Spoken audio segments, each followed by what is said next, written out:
राम राम जी सभी को, जय माता दी। कैसे हो आप सब? उम्मीद करती हूँ सारे भाई बहन, मेरे बड़े बुजुर्ग सब बढ़िया होंगे और भगवान की कृपा से बढ़िया रहो। तो आज मैं बात करने वाली हूँ अपनी शादी को लेकर कि मुझे शादी करनी है या नहीं करनी है। वो मैं आपको इस वीडियो में आज क्लियर कर दूंगी।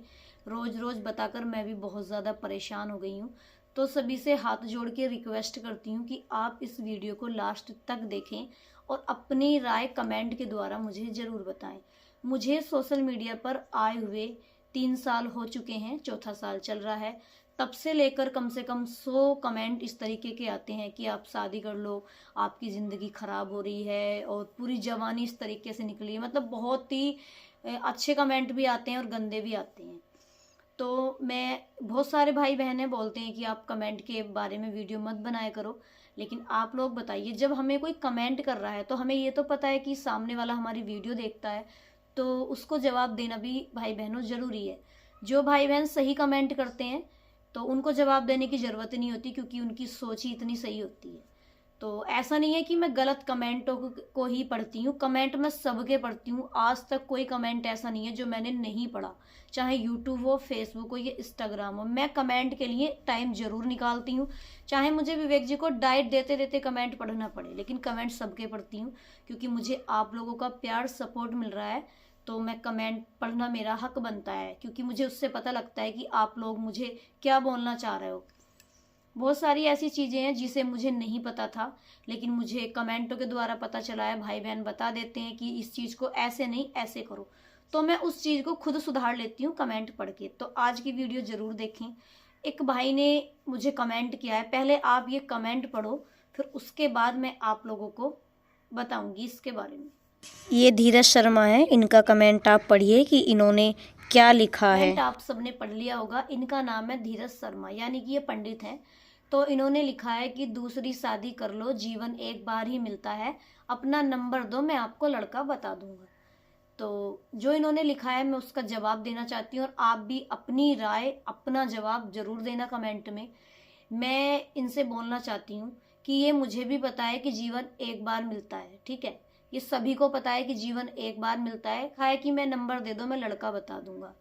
तो मैं आपसे बताना चाहती हूँ भाई कि मुझे नंबर देने की आपको ज़रूरत नहीं पड़ेगी। अगर मुझे शादी करनी होगी या करती तो बिना नंबर के ही मुझे लड़का मिल जाता, क्योंकि मेरे क्षेत्र में, मेरी कास्ट में, मेरे समाज में लड़कों की कमी नहीं है, बहुत लड़के हैं। ऐसा नहीं है कि मेरे समाज में लड़के बनने बंद हो गए हैं, ठीक है। मैं जाट समाज से आती हूँ। आज आप सबको बता रही हूँ, बहुत सारे कमेंट आते हैं मेरे कास्ट को लेकर भी। मैंने कभी नहीं क्लियर किया है, लेकिन आज मैं क्लियर कर रही हूँ। मैं जाट कास्ट से आती हूँ। तो भाई ऐसा नहीं है कि मेरे जाटों में लड़कों की कमी है, बहुत लड़के हैं और अच्छे खाते पीते लोग हैं, ठीक है। बस मैं ये कहना चाहती हूँ इस वीडियो के थ्रू कि प्लीज़ हाथ जोड़ के रिक्वेस्ट करती हूँ, मुझे कोई भी शादी का कमेंट मत किया करो। आप कुछ भी लिख रहे हो, मैं सब चीज़ बर्दाश्त करूंगी, लेकिन मुझे शादी का कमेंट आप मत किया करो। अगर आप मेरी वीडियो देख रहे हो जिसने भी ये कमेंट किया है, तो हाथ जोड़ के रिक्वेस्ट करती हूँ, और औरों से भी रिक्वेस्ट करती हूँ जो सोच रहे हैं कि ऐसा कमेंट इस लड़की को लिखा जाए। मैं दूसरी शादी नहीं करूंगी, और अगर मुझे दूसरी शादी करनी होती तो आपके कमेंट क्या मैं इंतजार नहीं करती कि कोई मुझे कमेंट करेगा मैं तभी दूसरी शादी करूंगी, ठीक है। 3 साल हो गए हैं मेरे पति को इस हालत में, चौथा चल रहा है। मैं इन्हें तभी छोड़कर चली जाती, क्योंकि सन 2022 से लेकर सन 2025 तक डॉक्टर ने हमेशा मुझसे खुद बोला है कि ये कभी ठीक नहीं होगा, इसका कभी इम्प्रूवमेंट नहीं होगा, बाकी तुम्हारे भाग्य है कि ये ठीक हो भी सकता है या नहीं, आपका पेशेंट। तो मुझे हर चीज़ का शुरू से ही पता है। चलो मैं मान लेती कि मेरे फैमिली वालों ने मुझे छुपा रखा है कि ये ठीक हो जाएगा, और भाई मैं इस वजह से शादी नहीं कर रही कि मुझे पता है विवेक ठीक हो जाएंगे, है ना, कि मेरे घर वालों ने छुपा रखा है 1-2 साल में विवेक ठीक हो जाएगा। तो ऐसा भी कुछ नहीं है। मैं खुद विवेक जी को लेकर हॉस्पिटल जाती हूँ, मुझसे खुद डॉक्टर ने क्लियर कर रखा है ये कभी ठीक नहीं होगा, तुम्हारे भाग्य में हुआ तो ठीक होगा। बहुत डॉक्टरों को मैंने दिखा लिया है, सबने यही बोला है कि तुम्हारे भाग्य में अगर पति का सुख है तो मिलेगा, वरना उम्मीद नहीं है, है ना। तो हम लोग उम्मीद पर ही जी रहे हैं, उम्मीद पर ही पूरी दुनिया कायम है। बाकी जो मेरे नसीब में होगा वो आप लोगों को सबको देखने के लिए मिलेगा। मैं बस ये कहना चाहती हूँ अपनी शादी को लेकर कि अगर मुझे शादी करनी होती तो मैं किसी के कमेंट का इंतजार नहीं करती, ना ही मैं विवेक जी की 3 साल तक खाट पर बेड पर पोटी उठाती, ना ही मैं इनका टॉयलेट उठाती, ना ही मैं इनके पास रहती, क्या जरूरत पड़ी थी मुझे, और ना ही मैं दुनिया से भीख मांगती, ठीक है, ना ही मैं सोशल मीडिया पर आती। कम से कम इतनी बुद्धि तो होनी चाहिए कि मैं सोशल मीडिया पर आई हूँ तो मैं दूसरी शादी करने के लिए थोड़ी आई हूँ। क्या मेरी बरादरी में लड़के नहीं है? क्या मेरे समाज में लड़के नहीं है? अभी भाई बहुत लड़के हैं, और ऐसा भी नहीं है कि कोई मुझसे शादी नहीं कर सकता। शादी भी मेरी हो जाएगी क्योंकि अभी मेरी कोई ज़्यादा बड़ी एज नहीं है, लेकिन भाई मुझे नहीं करनी। फिर क्यों मुझे आप बार बार शादी का कमेंट करते हो? हाथ जोड़ रही हूँ, बार बार मुझे शादी का कमेंट मत किया करो। अभी तो फिलहाल मेरे पति जिंदा हैं आप लोगों के सामने, और भगवान ना करे कभी कुछ मेरे नसीब में पति का सुख नहीं हुआ तो भाई मेरा बेटा है, मेरा बेटा है, मैं उसके लिए जी रही हूँ, ठीक है। और अब भी मेरी जो जिंदगी चल रही है वो मेरे बेटे के सहारे चल रही है, क्योंकि मुझे पति का सुख तो आज भी नहीं है। आप लोग खुद देख रहे हो वीडियो में कि मुझे पति का सुख है बिल्कुल भी नहीं है 3 साल से। ना ही मुझे कोई उम्मीद है कि मुझे कभी सुख मिल पाएगा या नहीं मिल पाएगा, लेकिन फिर भी मैं उम्मीद करती हूँ एक सेवा करेंगे सच्चे मन से तो भगवान हमारी जरूर सुनेंगे। बाकी जो भी होगा वो आप लोगों को देखने के लिए मिलेगा। तो मुझे शादी को लेकर कमेंट मत किया करो, मुझे शादी नहीं करनी, और करनी होती तो आप लोगों का कहने का इंतजार नहीं करती मैं। अब तक कर लेती, अब तक मैं अपना घर बसा लेती और यहाँ से मैं चली जाती। मैं अपने बेटे के लिए अपना जीवन व्यतीत कर रही हूँ। मुझे अपने बेटे को पढ़ाना है, लिखाना है, उस काबिल बनाना है कि वो हर किसी की मदद करे। मेरा सपना है कि मेरा बेटा पढ़ लिख कर इतना काबिल बने कि जैसे उसकी माँ ने दिन काटे हैं ना, अगर ऐसे कोई बहन सोशल मीडिया पर आती है तो वो इतनी हेल्प करे उसकी कि उसे वीडियो बनाने की ज़रूरत ना पड़े। बाकी जो उसके भाग्य में किस्मत में लिखा हुआ है वो मेरे ऊपर वाले ने लिख रखा है कि उसको कैसा बनना है, क्या उसके नसीब में है, क्या उसको दुख मिलेगा सुख मिलेगा, वो सब ऊपर वाले ने लिख रखा है। लेकिन मेरी सोच और मेरा सपना यही है कि मैं अपने बेटे को इस काबिल करूं कि वो मदद के लिए आगे आए, क्योंकि मैंने वो चीज़, वो दुख, वो सहनता, वो चीज़ें, वो लोगों के ताने, वो लोगों की बातें, मैंने वो सारी चीज़ें फेस की हैं, और मैं नहीं चाहती कि मेरी कोई बहन इन चीज़ों को फेस करे। आज मेरे सामने कोई कितना ही अच्छा बन रहा है, चाहे मेरे सामने वो बिल्कुल इतना बढ़िया बन रहा है, लेकिन उसने मेरे साथ तो किया है ना, 3 साल पहले तो किया है। किसी ने मेरे साथ कसर नहीं छोड़ी है, सबने किया है, सबने मुझे टॉर्चर किया है, सबने मुझे बुरा भला कहा है, सबने मुझे ताने मारे हैं, सबने मुझे कहा है कि अपने पति को खा गई, डायन है, ऐसी है, वैसी है, सबने सब कुछ कहा है। लेकिन मैंने सहा, मैंने अपनी झोली को इस तरीके से फैलाया, किस लिए? कि मैं दूसरी शादी करूंगी, इसलिए नहीं भाई बहनों। मैंने अपने झोली को इसलिए फैलाया क्योंकि मुझे अपना बेटा पालना है, मुझे अपने बेटे का फ्यूचर बनाना है, मुझे अपने पति की देखभाल करनी है।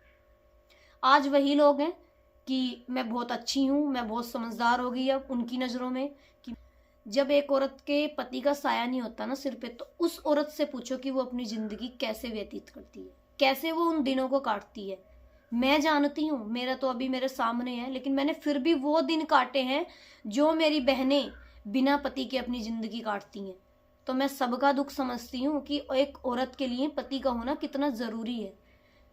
फिर भी मैंने शादी नहीं की क्योंकि भाई मेरा पति है, ऑलरेडी मेरे पति हैं, मेरे भगवान हैं, मेरे देवता समान है मुझे, और मेरा बेटा है, मेरी पूरी फैमिली है, मेरे सास ससुर हैं, मेरे मायके वाले हैं, और सबसे बड़ी बात कि आप लोग सभी मेरे साथ हो। तो भाई ऐसे कमेंट मत किया करो कि शादी कर ले, ये चुभता है, ये यहाँ पे आके चुभता है, क्योंकि मुझे नहीं करनी। मैंने बहुत बुरे दिन देखे हैं और इसमें बताने की कोई ज़रूरत नहीं है, आप लोगों को सबको पता है कि जब एक औरत अकेली पड़ जाती है ना, तो उसके क्या क्या उसको मतलब काटना पड़ता है, क्या क्या सुनना पड़ता है, वो आप सभी लोग जानते हो। क्योंकि आप सभी लोगों में से कुछ मेरी बहनें शादीशुदा भी हैं, कुछ मेरी माताएं हैं जो बुजुर्ग हो चुकी हैं, वो मेरी वीडियो देखती हैं, तो आप लोगों को अच्छी तरीके से पता है कि मैंने कितने बुरे दिन काटे होंगे। किसी ने कसर नहीं छोड़ी, सबने सब कुछ डायन तक कह दिया है मुझे कि मैं डायन हूँ, मैं अपने पति को खा गई, मैं ऐसी हूँ, इसने पूरा खानदान तबाह कर दिया, इसने पूरा परिवार ऐसा कर दिया, वैसा कर दिया, बहुत कुछ सुना है मैंने। लेकिन सबका जवाब ऊपर वाला देगा। समय एक सा नहीं रहता है किसी का भी, वो सबका जवाब देगा, बिल्कुल देगा। भाई बहनों ऐसे रोती थी मैं जब मुझे पता चलता था ना कि तुझे किसने मुझे बता दिया कि भाई तुझे उसने ऐसा कहा, अरे जब से ये आई है इनका तो घर ही बेकार हो गया, इसने तो विवेक को खा लिया। भाई मुझसे खुद कहा है लोगों ने, मेरे सामने आकर कहा है लोगों ने कि तैने विवेक को खा लिया, ये कर दिया, तैने वो कर दिया। लेकिन बहुत आत्मा दुखती है क्योंकि सबके घर में बहुएं हैं और सबके घर में बेटियां हैं। पता नहीं भगवान की लाठी किस दिन किसकी तरफ को चल जाए। तो मैं यही कहना चाहूंगी कि किसी की बहन बेटी को इतना भी बुरा नहीं कहना चाहिए कि उसकी आत्मा भी दुखे। बहुत रोई हूं मैं, बिलक बिलक कर रोई हूं मैं, अपने पति की छाती से लग लग के रोई हूं मैं कि आज वो आपकी साक्षी है कि जिसने आपके लिए सब कुछ त्याग दिया था और आज वो आपके लिए इतना बड़ा सुन रही है कि भाई इसने अपने पति को खा लिया, उसने सब कुछ तबाह कर दिया, परिवार को नाश कर दिया। बहुत कुछ सुना है मैंने इन 3 सालों में, इतना कुछ सुना है कि कभी अपनी जबान से बाहर नहीं निकाला, ना कभी अपनी किसी वीडियो में क्लियर किया है और ना ही मैं करूँगी। क्योंकि लड़कियों को दबाया जाता है इज्जत के लिए, माँ बाप की इज्जत के लिए दबाया जाता है कि नहीं भाई फलाने की लड़की ये बोल रही है, अरे उसकी लड़की। तो लड़कियां अपने माँ बाप की इज्जत के लिए इतना कुछ सहन कर लेती हैं और इतनी चीज़ों को दबा देती हैं कि जो लड़कियां हैं वही समझ सकती हैं। और मैंने अपने माँ बाप के लिए, अपने पति की इज्जत के लिए बहुत कुछ सुना और सहा है। अगर मैं चाहती तो मैं 2 साल पहले चली जाती, मैं यहाँ नहीं रहती। अगर मुझे शादी करनी होती तो मैं 2 साल पहले चली जाती, क्योंकि 2 साल का समय मेरा इतना बुरा बीता है कि मैं आप लोगों को शेयर भी नहीं कर सकती और ना ही मैं कभी करूँगी। आप लोग हंसी देखते हो लेकिन अंदर का दुख और अंदर का गम मुझसे बेहतर कोई नहीं देख सकता, या फिर मेरे पति देखते अगर ये ठीक होते तो भाई बहनों, अगर मुझे शादी करनी होती तो मैं 2 साल पहले करती, जिस टाइम मैंने बहुत बुरा समय काटा है। अब तो मेरा बेटा भी अच्छा खासा 4 साल का हो गया है, 5वें साल में चल रहा है और 4 साल बाद ये खुद जवाब देने लगेगा उन लोगों को जिन्होंने मुझे कहा है कि विवेक को खा लिया है ना। तो बस यही है हाथ जोड़ के रिक्वेस्ट कि मुझे शादी के लिए कमेंट मत किया करो। यहाँ लगता है वो आकर यहाँ, क्या एक लड़की बिना शादी के अपना जीवन नहीं काट सकती? हाँ, अगर मैं कुंवारी होती तो मेरा जीवन बिना शादी के नहीं कटता। क्यों? क्योंकि किसी के माँ बाप अपनी बेटी को अपने घर में नहीं रखते। बेटियां पराई होती हैं, वो आप सभी को पता है, ये परंपरा पहली चलती आई है। मैं कुंवारी होती तो मेरे माँ बाप शादी करते और ना ही मैं अपने घर रहती। किसी की बेटी नहीं रही, चाहे वो गरीब की हो चाहे वो अमीर की हो। लेकिन मैं एक शादीशुदा औरत हूँ, अब मैं लड़की भी नहीं हूँ, मैं एक औरत हूँ, एक बेटे की माँ हूँ, एक पति की पत्नी हूँ, सास ससुर की बहू हूँ। तो प्लीज़ मुझे ऐसा कमेंट मत किया करो कि मैं दूसरी शादी कर लूँ। मुझे नहीं करनी, मेरी पूरी फैमिली है और ये लोग मेरे साथ रहे, इन्हीं का मुझे साथ चाहिए। बाकी आप लोगों के आशीर्वाद से, दुआओं से मेरा बेटा बड़ा हो रहा है, सबका जवाब ये देगा। और मैं तो यही कहती हूँ कि किसी का जवाब ना दे, बस मेरा बेटा पढ़ लिख कर उस काबिल बने कि मेरे जैसी बहन कभी वीडियो बनाने की ज़रूरत न पड़े, ये सबकी मदद कर। मेरा सपना ये है। बाकी जो भगवान ने उसकी किस्मत में लिख रखा है वो भी आप लोग देखोगे, जो मेरी में लिख रहा है वो आप लोग देख ही रहे हो। तो प्लीज़ शादी को लेकर कमेंट ना करें, ये मेरी लास्ट वीडियो है और ज़्यादा मुझे कमेंट आएंगे तो फिर मैं अब के और तरीके से आप लोगों को वीडियो बनाऊंगी। क्या मैंने गलत कहा है वो आप कमेंट के द्वारा ज़रूर बताना। जय श्री श्याम, राधे राधे।